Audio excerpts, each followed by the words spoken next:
One, two, three. Eye of lynx, wooden head. Whee!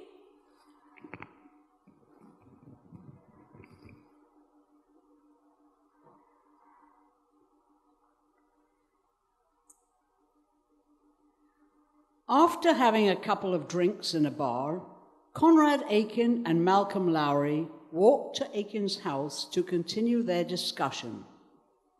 What were they discussing as they made their way through the night? Oh, what they often discussed, that is poetry, puns, and palindromes. What exactly is a palindrome? A palindrome is a word, a verse, or a sentence that reads alike backward and forward. One of them, either Aiken or Lowry, I forget which, pointed out the palindrome, rats live on no evil star. And they both marveled at the fact that evil is a palindrome of live, as if living were a sort of evil in reverse, or rather living in reverse was a kind of evil. What did they do when they arrived at Aiken's house? They entered the house, and Lowry went to sit in an armchair in the living room and stared at the fireplace. Occasionally, he lifted his eyes and gazed at the Hiroshika print on the wall. What was Lowry thinking about as he stared at the fireplace? He thought about seriality, the theory behind the search for a scientific law that would explain the recurrent juxtaposition of similar events in an otherwise linear time and logical world. Lowry had always been fascinated by the strange fate that seemed to stalk objects that he had been involved with. His thoughts now drifted to the ships he had written about that later sunk. The two ships that had appeared in his novel, In Ballast to the North Sea, went to the bottom a few weeks after he had written about them. And two ships from his first novel, Ultramarine, were later torpedoed in 1940. And then he remembered that something very similar had happened to Herman Melville. The Pico, the ship in Moby Dick, was wrecked just after the novel was completed. These coincidences between literature and real life seemed darned queer to Lowry. And to top it all off, he remembered James Joyce's observation that all the characters mentioned in a list of obituaries in the funeral scene in Ulysses had, in reality, come to a grotesque and tragic end. All of them, that is, except one, and he was named Lowry, who seemed to remain unaccounted for. Our Lowry wondered if a stand-in for Joyce's Lowry had been found, or if some terrible fate was yet awaiting him. These thoughts brought one of his poems to mind, and he began to recite in a whisper the poem he called For the Love of Dying. The tortures of hell are stern. Their fires burn fiercely. Yet vultures turn against the air more beautifully than seagulls float downwind in cool sunlight, or fans in asylums spin a loom of fate for hope which never ventured up so high as life's deception, astride the vulture's flight. If death can fly just for the love of flying, what might not life do for the love of dying? Where was Aiken while Lowry was ruminating on these odd encounters between literature and life? Aiken was in the kitchen making martinis. How did he go about this? He took down a large glass jug from the shelf into which he poured a full bottle of gin and half a bottle of dry vermouth. He added a dash of grapefruit bitters and stirred. He put the jug on the tray with 2 glasses and a box of crackers to help with absorption of the alcohol. Did he also prepare glasses of water to accompany the alcohol?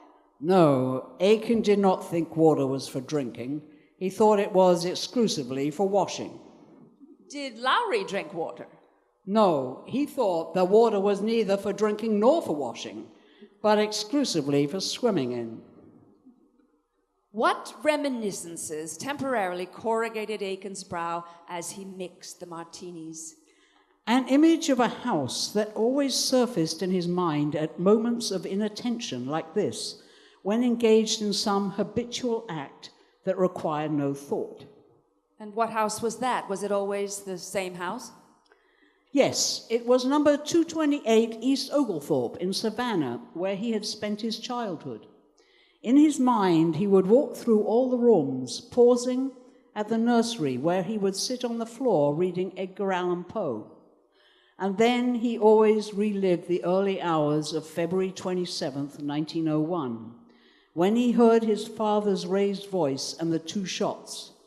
He saw himself again entering his parents' bedroom to find both of them dead on the floor.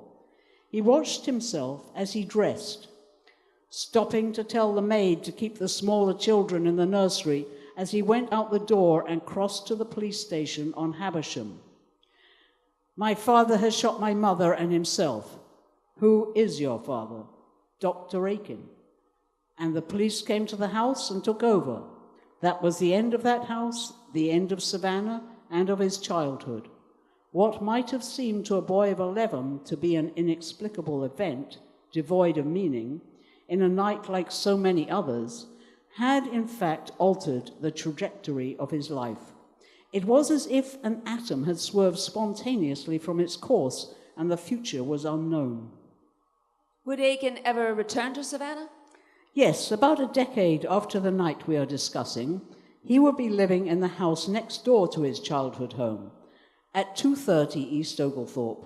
His life had come full circle, and in that house he would write, 4 months before his death, the following poem. Death is a toy upon the nursery floor.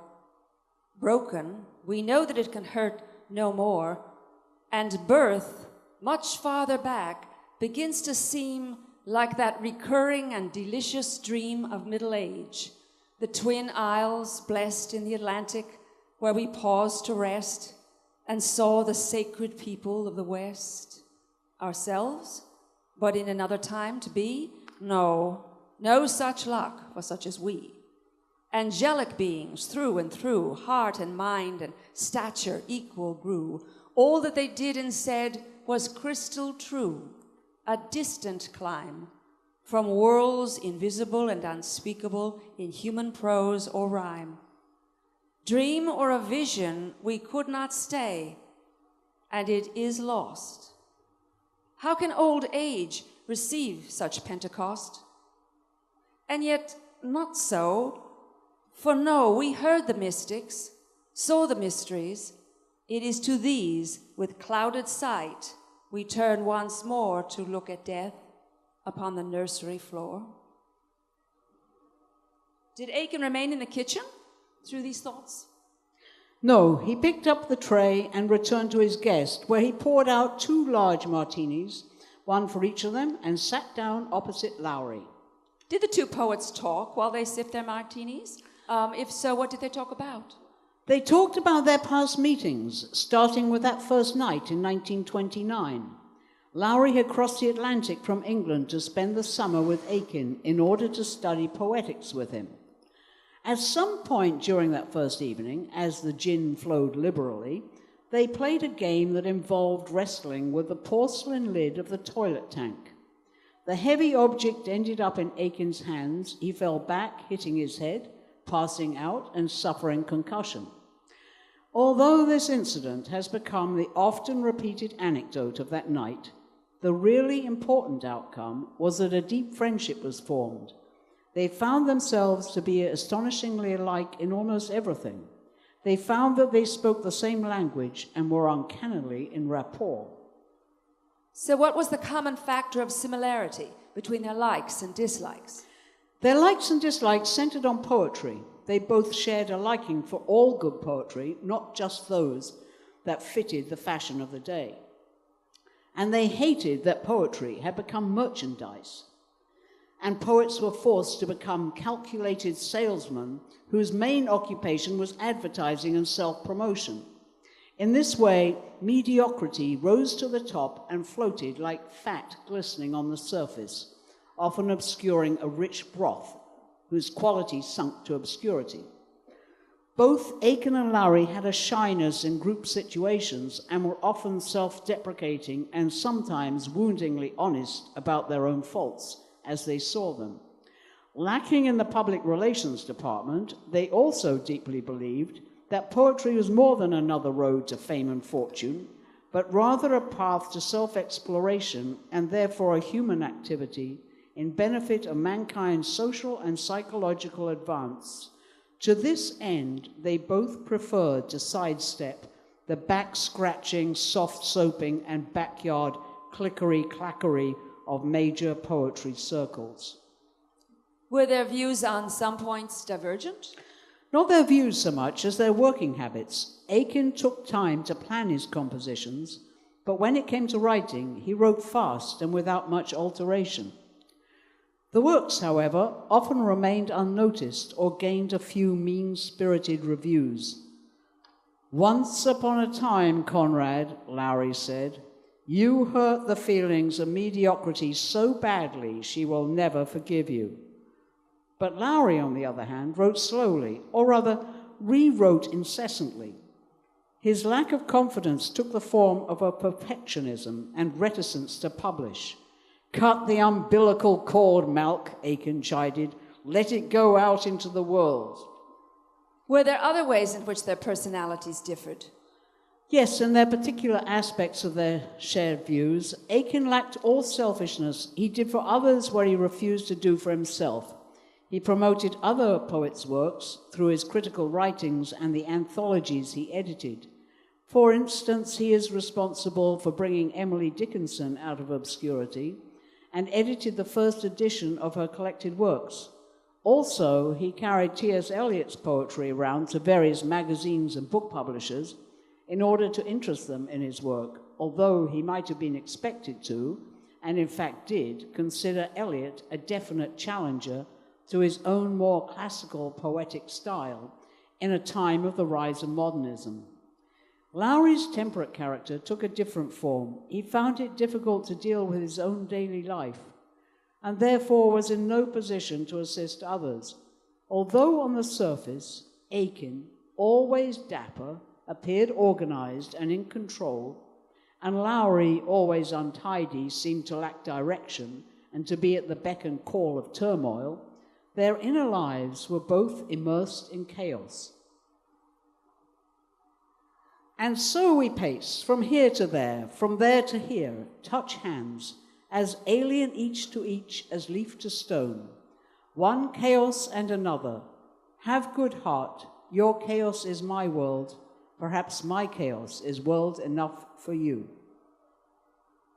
Were they able to adjust themselves to their seeming failure? Yes, as time passes, those whose qualities don't fit in a society that values only money, by which success is measured, come to realize that such judgments are mostly ephemeral, and as time passes and the future reevaluates its literature and poetry, if there was anything truly meaningful and good in their work, it will be recovered and held precious. I am in the process of adjustment to the certainty that I'm going to be a failure, said Aiken to Lowry. And again, my ancient doppelganger, said Lowry, I am deep down in my psyche damned like you. How did the evening end? The two poets resorted to more wordplay and made anagrams of their names to give them new ones. Malcolm Lowry became Wally McMorrell and Lumley Warmacle, and Conrad Aiken became Ranadic Noack and Anonic Drake. And when the gin was finished and the daylight was dawning, they rose to find themselves a bit unsteady on their feet. This reminded them of stormy days at sea on their many Atlantic crossings. They had lived their lives torn between England and America. They recalled the sound of the steamship engine and together said, "To thrum, to thrum, to thrum."